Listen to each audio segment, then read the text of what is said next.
Hello guys, so welcome back ulit sa ating channel. At ngayon naman po ay magre-review tayo ng mga REITs, REIT sa PSE.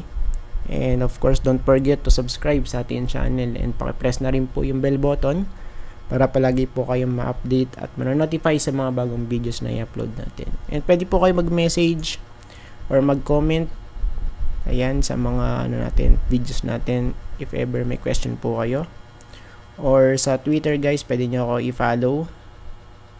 So sambay account natin, wait lang, so pwede nyo i-follow Billy J Stock Play, yung Twitter handle Billy, double L yun, tas J, double A, tas may H, yung J. So let's start guys. So bali lang natin to, quick update lang tayo. So katatapos lang na ulan.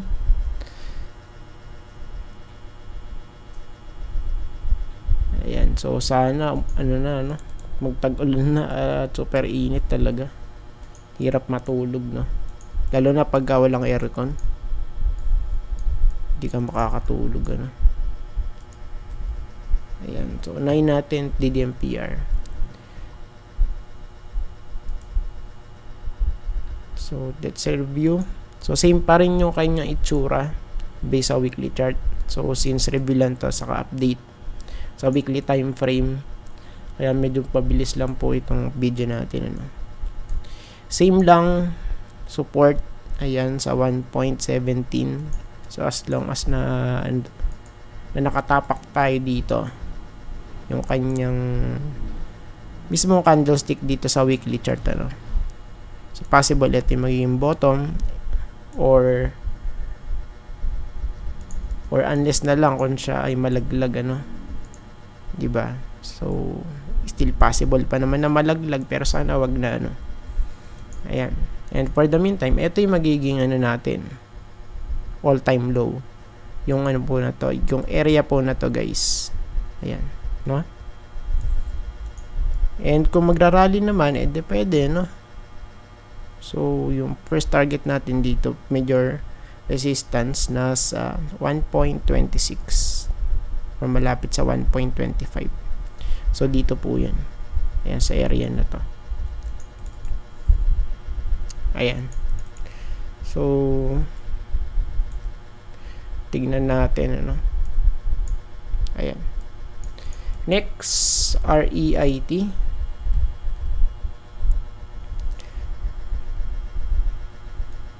Quick update lang to guys. REIT, so ilang minutes na, 3 minutes. So sideways pa rin siya guys, okay, katulad ng sinabi natin sa last video. Kailan ba yun?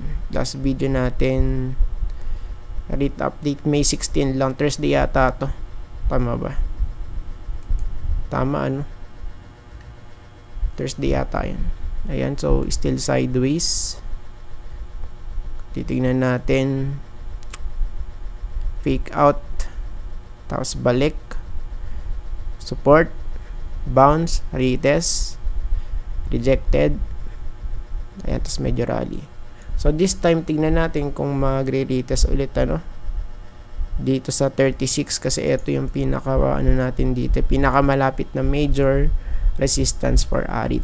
So once guys na dito mag-breakout sa 36 na yan, so medyo maganda ni magiging itsura ng chart natin, So pag nag-breakout, maybe dito possible, or dito guys, sa 37.8, malapit sa 38, tas pull back, then push. So ganyan po yung possible setup kung magbe-breakout. Since wala pa naman, i-monitor lang po natin to every week, yung kanyang chart dito sa weekly, and of course sa lower time frame din. Still sideways, So dito naman low higher low. Ayan. Kaya medyo goods actually, good siya. So yun nga lang, kailangan natin ng confirmation. Yun nga yun, breakout, breakout. Next, MREIT.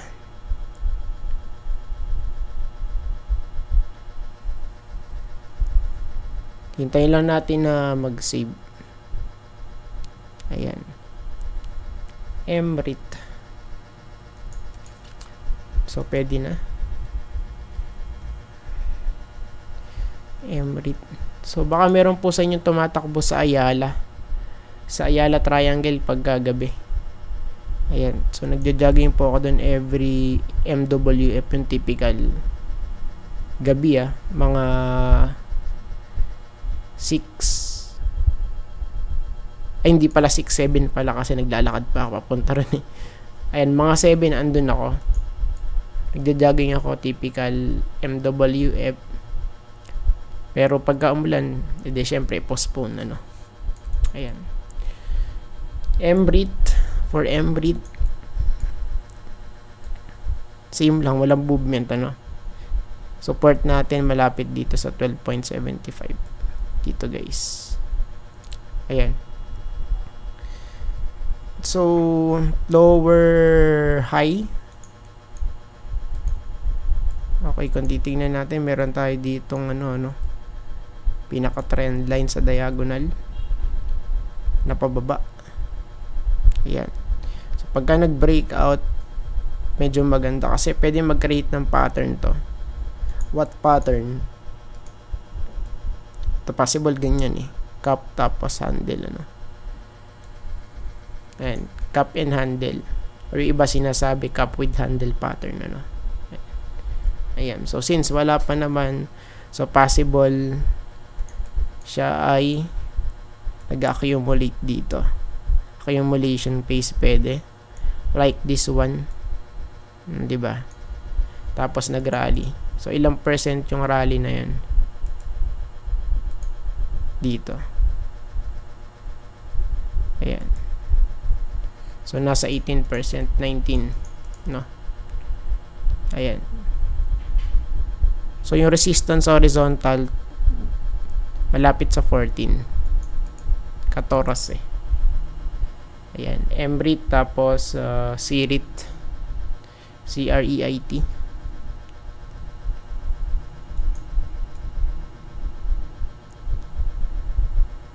Yung Friday, saka nung Sabado,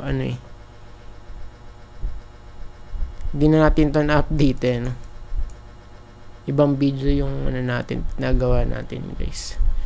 CREIT.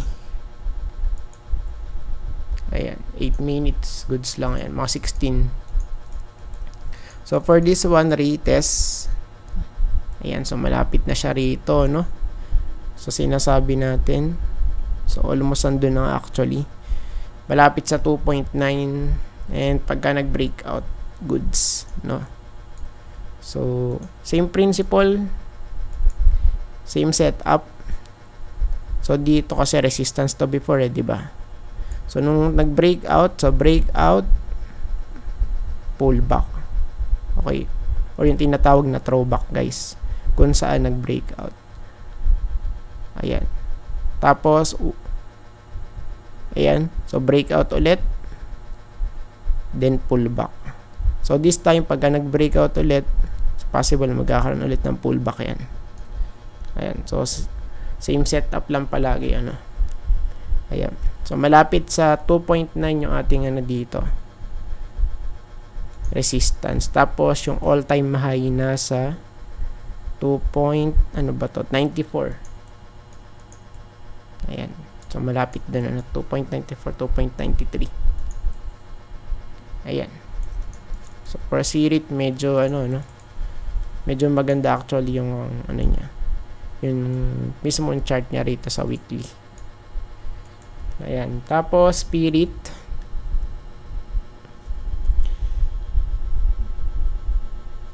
Medyo mabagal mulan kasi. Parang bumagal yung internet. Ayan, Spirit. For Pirit, okay, since nung pagka-breakout dito guys, no? So, nag-breakout. Okay. Of course, dapat magkaroon ng pullback yan. Diba? Yan, pero tignan pa rin natin kasi galing dito sa ano eh, sa overbought. Kaya, kung bibili po kayong Pirit, wag muna, no? Ayan, kasi pwede pa itong malaglag guys hanggang dito, nasa 1.7. And as of now, nasa 1.84 pa, which is medyo malayo pa, no? Ayan, so malayo pa siya. Let's wait muna na ano, mag-settle down to yung hype niya rito, since sa weekly kasi medyo ano na, ano, medyo off na siya kung bibili ka. Ayan. Next, FILRT. So 11 minutes. FILRT. Ayan. Check lang natin saglit na para this coming Monday is meron tayong baon, ano. baon talaga yun, parang papasok na eskwelahan eh. Ayan, so feeling best for this one, nag red candlestick. Tignan natin kasi nasa in between to eh, no? Pero yung sa major support and yung sa major ano natin resistance, same pa din naman, no? So yung support dito malapit sa 2.7. Ayan. Basta nasa green box, baka kasi itanong nyo bakit pa iba-iba ako na sinasabi. Ayan. So as long as na mag-touch dito sa may green box, consider na po siyang support, or considered na po siyang support, no? And as well dito sa resistance. Ayan. So basta ma-hit lang yan, no? Hindi naman tayo nakapokus sa isang price. Siya po ay naka-range guys, ano? May range siya ng price. May price range, kumbaga. Price range. Ayan. So for this one, yung setup, no? So sa resistance, malapit sa 3.2. Ayan. Save. Next, Virit. Wait lang natin. So for Virit,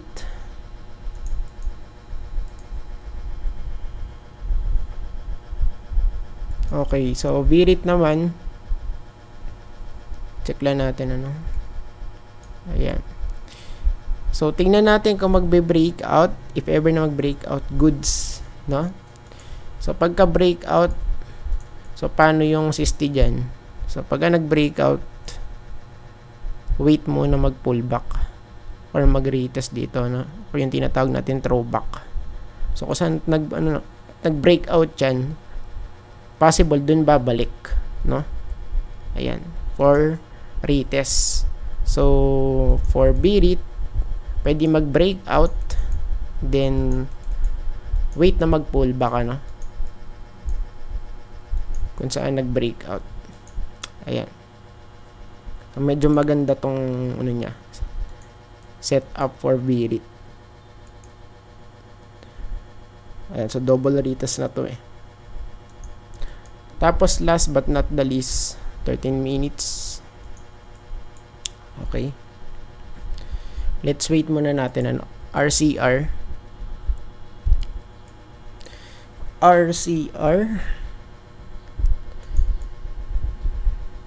So ito rin medyo sideways. Let's see guys kung ano to, no? Kung mag-hold dito sa may ano niya support. Ayan. Malapit sa 5.5. Pero it doesn't mean na mag-hold dito ah.